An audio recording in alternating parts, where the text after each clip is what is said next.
হবিগঞ্জ জেলার চুনারুঘাট উপজেলার পাহাড়ের কোল ঘেঁষে গড়ে ওঠা এক ছোট্ট সবুজ গ্রাম কালেঙ্গা।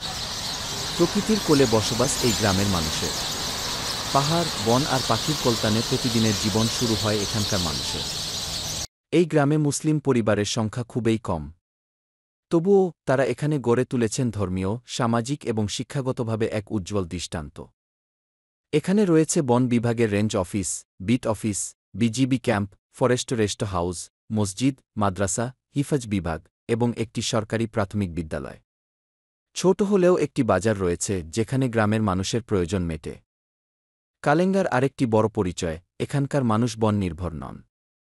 তারা শিক্ষায় দীক্ষায় এগিয়ে সরকারি, বেসরকারি চাকরিতে প্রতিষ্ঠিত। সচেতন গ্রামবাসীর কারণে আজও এই বনে সংরক্ষিত রয়েছে সারি সারি মূল্যবান সেগুন গাছ আর নানা বিরল প্রজাতির বৃক্ষ। এক সময় এই গ্রামে ছিল একটি মাত্র পুকুর, গ্রামের সকল মানুষ গোসল করতেন ওই পুকুরে, যার নাম মসজিদের পুকুর। কবে এটি খনন করেছেন কেউ জানে না। খাবার পানির জন্যে ছিল একটি কুয়া, যার নাম পাকা কুয়া। সেখান থেকে মহিলারা দল বেঁধে পানি আনতেন। কারণ সে সময় ছিল বাঘের ভয়, তাই একসাথে যেতেন। এখন প্রায় বাড়িতেই টিউবওয়েল থাকায় এই কুয়াটি অবহেলায় পড়ে আছে, অথচ তার গায়ে লেগে আছে ইতিহাসের ছোঁয়া। এই গ্রামে নেই কোনো দলাদলি, মারামারি, মামলা মোকদ্দমা। যদি নিজেদের মধ্যে ছোট ছোট বিবাদ হয় তা নিজেরাই সমাধান করে। সিদ্ধান্ত নেয়া হয় গণতান্ত্রিক প্রক্রিয়ায়, যা সবার অংশগ্রহণ থাকে। এই ঐক্যই কালেঙ্গার বড় শক্তি। গত ৪ এপ্রিল ২০২৫ কালেঙ্গা মসজিদের ইমাম সাহেব অসুস্থ হয়ে পড়েন। গ্রামের এক মেধাবী যুবক হাফেজ মাওলানা তানজিদ তিনি জুম্মার নামাজের ইমামতি করেন এবং খুতবা পাঠ করেন। তার মধুর কণ্ঠে খুতবার বয়ান মুসল্লিদের হৃদয় ছুঁয়ে যায়। একটি তরতাজা কণ্ঠ, সে ভবিষ্যতে এই গ্রামের মুখ উজ্জ্বল করবে ইনশাআল্লাহ। আমরা আপনাদের সেই খুতবা শুনাব। আপনারা সবাই দোয়া করবেন এই হাফেজ তানজিনের জন্য।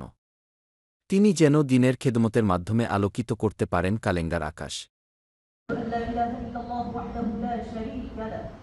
ونشهد أن سيدنا ومولانا محمدا عبده ورسوله المبعوث إلى الأسود والأحمر المبعوث بشرح الصدر ورفع الذكر صلى الله عليه وعلى آله وصحبه الذين هم خلاصة العرب العرباء وخير الخلائق بعد الأنبياء. أما بعد فيا أيها الناس وحدوا الله فإن التوحيد رأس الطاعات. قال الله تعالى في القرآن المجيد: قل هو الله أحد الله الصمد لم يلد ولم يولد ولم يكن له كفوا أحد. يا أيها الحاضرون الكرام وعليكم بالتقوى فإن التقوى ميلاد الحسنات. قال الله تعالى في القرآن المجيد: يا أيها الذين آمنوا اتقوا الله حق تقاته ولا تموتن إلا وأنتم مسلمون. يا أيها الحاضرون الكرام وعليكم تلاوة القرآن.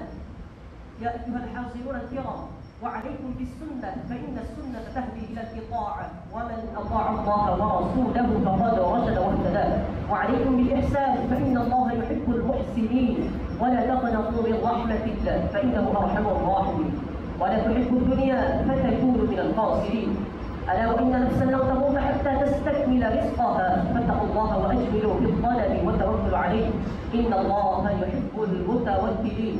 قال الله تعالى في القرآن المجيد: قد أفلح من تزكى وذكر اسم ربه فصلى بل تؤثرون الحياة الدنيا والآخرة خير وأبقى إن هذا لفي الصحف الأولى صحف إبراهيم وموسى.